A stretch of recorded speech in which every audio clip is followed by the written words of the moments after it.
Do you have PTSD? This test is designed with 10 questions to find out and maybe even notice if you have PTSD or not and if you are struggling from it. Hit the like and subscribe button. My name is Eric. I am diagnosed with PTSD. I'm not a doctor, I'm not a counselor, I'm not a therapist, but being diagnosed with PTSD, I came up with these to maybe help you start the communication with your doctor, with your therapist, or even explain it to your family. First off, PTSD is post-traumatic stress disorder. It means you have suffered a traumatic event and that event is not letting go of you. So first off, do you suffer from nightmares and flashbacks? What a flashback is does something happen and all of a sudden you relive that moment? That traumatic event you cannot escape in your head. At night you wake up because you had a dream so vivid that you were reliving that nightmare in your sleep. Do you have new pain that you're not accustomed to, such as, are you struggling from migraines all of a sudden? Did you notice all of a sudden that you have headaches and they're not going away no matter what you do to try and prevent your headaches? Is this something that's new to you that you're not used to? Do you notice increased depression and anxiety? Maybe you've never struggled from anxiety or depression before, but you now notice yourself getting very anxious with anxiety to the point that it might make you sick to leave the house, or you're very depressed and trapped in your thoughts. Have you withdrawn from things in life? Have you withdrawn from all the stuff that you enjoy in life? Have you stopped doing your hobbies? Have you stopped doing your passions? Have you stopped going out with friends? Have you withdrawn yourself from all of that because of what's happened? Avoidance. Are you avoiding friends and family members? Are you avoiding certain situations that you notice that sometimes bring on the flashbacks and the night terrors? Are you avoiding things to help prevent this from happening? And are you avoiding people? Are you avoiding your family? Are you struggling with repression? Have you noticed that maybe you went through your house and destroyed certain items or took certain pictures down? You've gotten rid of certain reminders and maybe have put them all in a box and locked them away. Are you suppressing these feelings and these emotions and these visual stimulants that are located in your house, maybe even in your car or at work? Are you emotionally numb? Do you not feel the fluctuations, the high, the ups of life and the lows of life? Do you feel that you're just flatlining it now through life?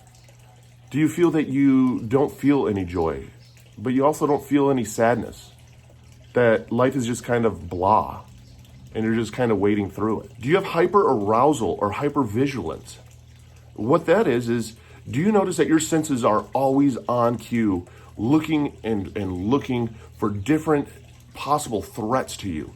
Do you notice that you're constantly on high alert and that it's exhausting?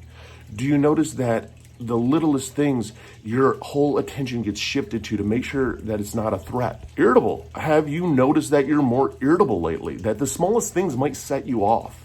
Things that normally never upset you now become a very big deal. You become very agitated and irritated by just the smallest of things that maybe at one time never bothered you. Whether it's what somebody says, somebody does, or even just an item sitting around the house that's out of place. Do you notice that irritability level going to the next level? Are you holding on to a lot of guilt and shame? And only you can answer that. Are you holding on to a lot of guilt and shame, whether it's survivor guilt, whether it is guilt that you could have done more? Are you holding on to this guilt? Are you holding on to this shame and belittling yourself in your head, feeling like you're less of a human being because of what's happened? Or is it impossible to let this go? Is it very difficult for you to share about the guilt and shame that you feel? PTSD is extremely difficult to deal with. It's not necessarily letting go of the memories, it's getting the memories to let go of you. And if you're struggling with PTSD and you've answered yes to a majority of these questions, you may want to look into getting with a therapist. There is help for you out there, even to the point of EMDR therapy, which is therapy that was designed for military that has a 77% effective ratio in removing PTSD triggers. And it can help out a ton. But getting with a therapist, getting the right help, even sometimes the right medication, can make all the difference in the world. For me, my trigger, it's the smell of blood. My event, well, one of them is my dad committing suicide and going through his car. That, for me, is my PTSD experience. That's my PTSD triggers, flashbacks, nightmares. You don't have to go this alone. And there is tons of help for you out there. But you have to reach out for it. I mean, down below, hit the like and subscribe button, comment. Down below in all the description box, I have links to all my different social medias. I have links to my mental health peer-to-peer support community. It's based around peer-to-peer support of people helping people. I even have links down below to things like fidget spinners, fidget cubes, things that I use to help me even cope with my anxiety, all the way down below into BetterHelp. Of even trying online therapy, you have to try therapy one way or another, and it's trial and error to find out what works for you. But don't give up, because it does get better. It is easier, and it is worth it. You are worth it, and you can't forget that. You're a BAMF. You're a badass motherfucker.